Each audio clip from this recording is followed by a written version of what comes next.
കുട്ടികൾ ഒരു നല്ല സമൂഹമായി നല്ല തലമുറയായി വളരാൻ ആവശ്യമായ കാര്യങ്ങളിൽ ഏറ്റവും ഒന്നാമത്തത് മാതാപിതാക്കൾ മാതൃകയായിരിക്കണം.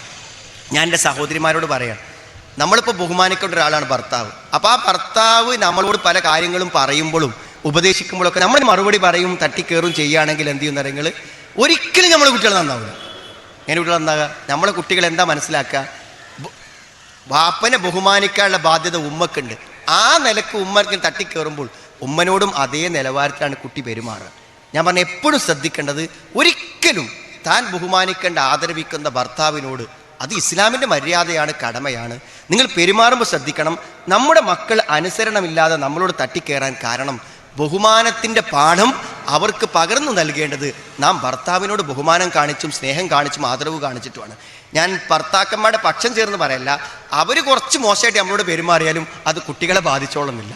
ഒരു പക്ഷേ ഭാര്യമാരോട് പെരുമാറി ബാധിക്കുന്നല്ലാതെ, എന്നാൽ ഉമ്മമാർ ഭർത്താക്കന്മാരോട് പെരുമാറുന്ന പെരുമാറ്റം ഒരു പരിധി വരെ കുട്ടികളുടെ സ്വഭാവത്തെ വല്ലാതെ സ്വാധീനിക്കും. രണ്ടാമത്തൊരു കാര്യം എന്ന് പറഞ്ഞാൽ, കുട്ടികളെ നമ്മൾ ചില കാര്യം പ്രായത്തിൽ ബോധ്യപ്പെടുത്തി കൊടുക്കണം. അപ്പോൾ ഞാൻ ഹയർ സെക്കൻഡറി വരെ മദ്രസ പഠിച്ചു, 6 ജുസ് ഹിഫ്ളാക്കി, അതൊന്നും വേണ്ട കാര്യമില്ല.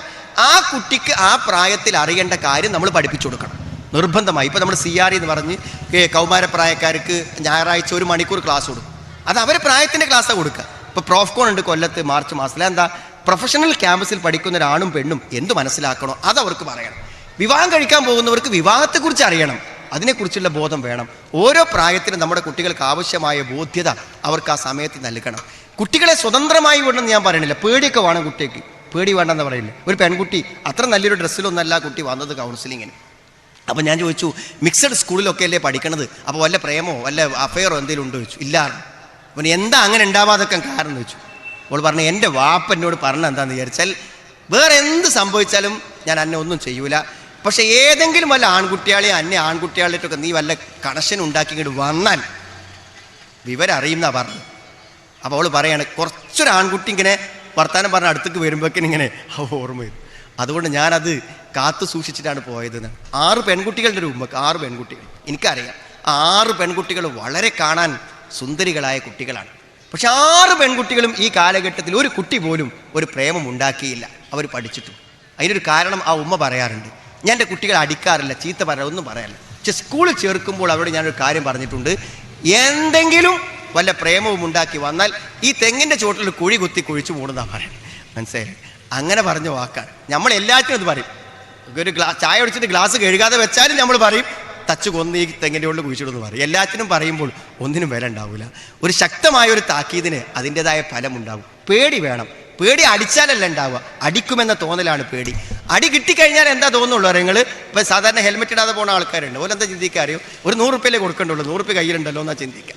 അത് ശിക്ഷ ഏറ്റുവാങ്ങാനുള്ള ധൈര്യം കൊണ്ട് തെറ്റ് ചെയ്യുന്ന ആളുകളുണ്ട്. അതേപോലെ ഉമ്മൻ്റെ അടി ഉമ്മ എന്താ മാക്സിമം ചെയ്യാമെന്ന് എനിക്കറിയാം. ഒരു പുറത്തിറങ്ങി ഒരു 12 മണിക്ക് വന്ന് നമ്മളെ കൂട്ടുകാരോടൊക്കെ ഒന്ന് കൂടിയാടി വന്നാലും ഒരടിയല്ലേ കിട്ടുള്ളൂ. അടിൻ്റെ വേദന അറിയുന്നവർക്ക് അടി പേടി ഉണ്ടാവില്ല. അതുകൊണ്ട് ഒരു ഭയം നമുക്ക് വേണം. പക്ഷേ ആ ഭയം എന്ത് ചെയ്യണം? കുട്ടികളിൽ നന്മ വരുത്തുന്ന ഭയമായിരിക്കണം. മറ്റൊരു കാര്യം ബോധ്യപ്പെടുത്തലാണ്. അവർക്ക് ആവശ്യമുള്ള കാര്യങ്ങൾ ബോധ്യപ്പെടുത്തി കൊടുക്കാൻ നമ്മൾ ശ്രമിക്കണം. ഞാൻ ദീർഘിപ്പിക്കുന്നില്ല, സമയത്തിൻ്റെ പരിമിതികളുണ്ട്. നിങ്ങൾക്ക് നമ്മുടെ റേഡിയോയിലെ സ്നേഹക്കൂടിലും അതേപോലെ തന്നെ യൂട്യൂബിലും ഇഷ്ടം പോലെ ഇതുപോലെയുള്ള പാരൻറ്റിങ്ങിൻ്റെ ഒക്കെ ക്ലാസ്സുകൾ ധാരാളമായിട്ടുണ്ട്. നല്ലൊരു വ്യക്തിയാണ് നല്ലൊരു കുടുംബം, നല്ലൊരു സമൂഹമായി മാറുന്നത്. നല്ല വളർച്ചയിലല്ലാത്ത കുട്ടികളാണ് ഇവിടുത്തെ ക്രിമിനലുകൾ, ഇവിടുത്തെ എല്ലാ തിന്മകളുടെയും വക്താക്കൾ. ജയിലറകളിൽ കഴിയുന്ന 100 കണക്കിന് കൗമാരപ്രായക്കാർ ഒരു മോശം കുടുംബ സാഹചര്യങ്ങളിൽ നിന്ന് വന്ന ആളുകളാണ്. അതുകൊണ്ട് മാതാപിതാക്കൾ ശ്രദ്ധിച്ചാൽ സമൂഹത്തെ നന്നാക്കാൻ പറ്റുമെന്ന കാര്യത്തിൽ ഒരു സംശയവുമില്ല. ഇവിടുത്തെ ഓരോ വ്യക്തിയും ഒരു ഉമ്മയുടെ മടിയിൽ വളർന്നതാണ്. ആ ഉമ്മയുടെ സംസ്കാരമാണ്, ആ ഉമ്മയുടെയും വാപ്പയുടെയും സംരക്ഷണമാണ്, അവിടെ മാതൃകളാണ്, അവിടെ തർബിയത്താണ് ഏതൊരു കുട്ടിയും നന്നാക്കി തീർക്കുന്നത്. എന്നിലും നിങ്ങളിലുമുള്ള നന്മകൾക്കെല്ലാം പിന്നിൽ നമ്മുടെ മാതാപിതാക്കൾക്കൊരു പങ്കുണ്ട്. അതുകൊണ്ട് നമ്മളെല്ലാവരും ദീനീ ക്ലാസ്സുകളിലും പരിപാടികളിലൊക്കെ കുട്ടികളെ കൂട്ടി പോകാൻ നമ്മൾ ശ്രദ്ധിക്കണം. ഇത്തരം സദസ്സുകൾ അവരെ നമ്മൾ കൊണ്ടുവരണം. അവർ കേൾക്കുകയും മനസ്സിലാക്കുകയും ചെയ്യുമ്പോൾ വലിയ മാറ്റങ്ങൾ അവർ സൃഷ്ടിക്കാൻ വേണ്ടി കഴിയും. ഒരു ഉമ്മയാണ് ഏറ്റവും അധികം കടമ നിർവഹിക്കേണ്ട വ്യക്തി.